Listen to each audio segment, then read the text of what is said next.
of the situation.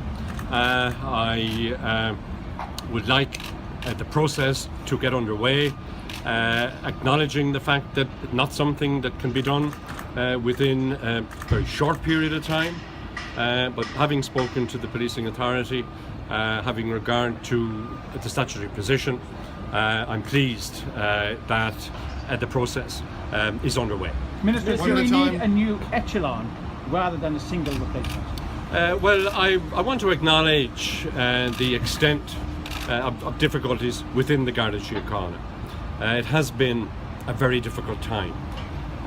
There have been challenges, there have been problems, and I'm very keen to ensure that we can move on to a better place. And that's why I will be working closely with all of the agencies involved who have a role.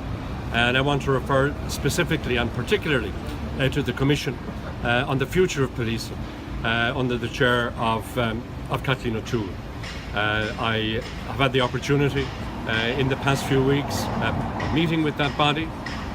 They will be reporting to me within a period of 12 months, but there are circumstances under which interim reports may be made, and I look forward to that if they deem that appropriate.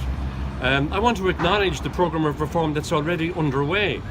There are 80 recommendations already reported and published by the Garda Inspectorate.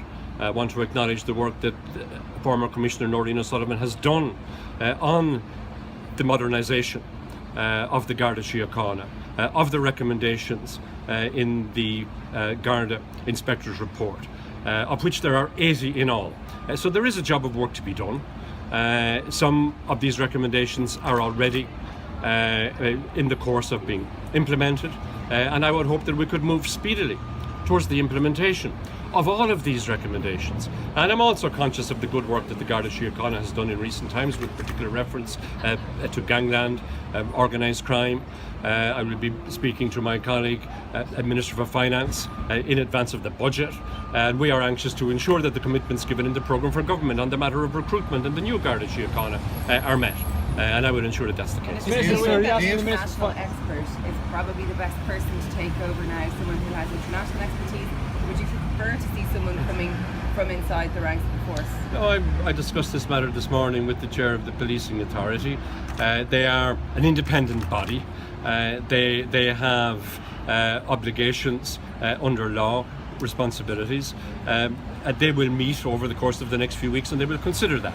I believe it is an opportunity on the appointment of a new commissioner that perhaps we broaden the base, that we have a look at the labour market, and that we ultimately lead to the appointment of an expert and somebody who is best placed in order to complete the root and branch programme of modernisation and change that's underway in the Garda Síochána. Minister, you open to the idea of increasing the salary. Is the government just open to that idea if it were to be recommended by the policing authority? Well, I think it's important in the first instance that we look at who might be available.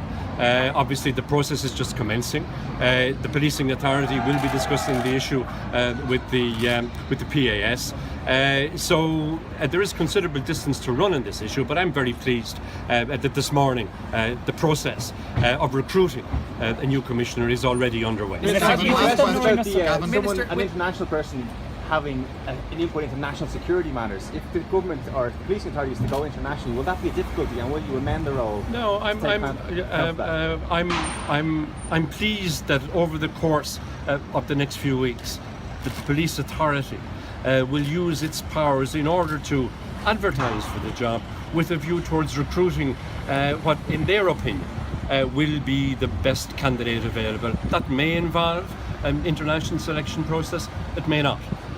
But the object of the exercise on the part of government, me as Minister, is to facilitate the appointment of the best person for the job. Minister, what's happened given to the last two commissioners is not ultimately a poison chalice, so you're not going to find it difficult to get any applicants at all. I accept that there are challenges, and of course I acknowledge that there have been difficulties and problems, but I believe that there is an appetite on the part of the Garda Síochána right across ranks, from management to the most junior recruits, to embrace the type of change that is envisaged and that, in my view, is essential to continue the process of modernisation in order to ensure that ultimately we have a Garda Síochána service that's on a par with anything in the world.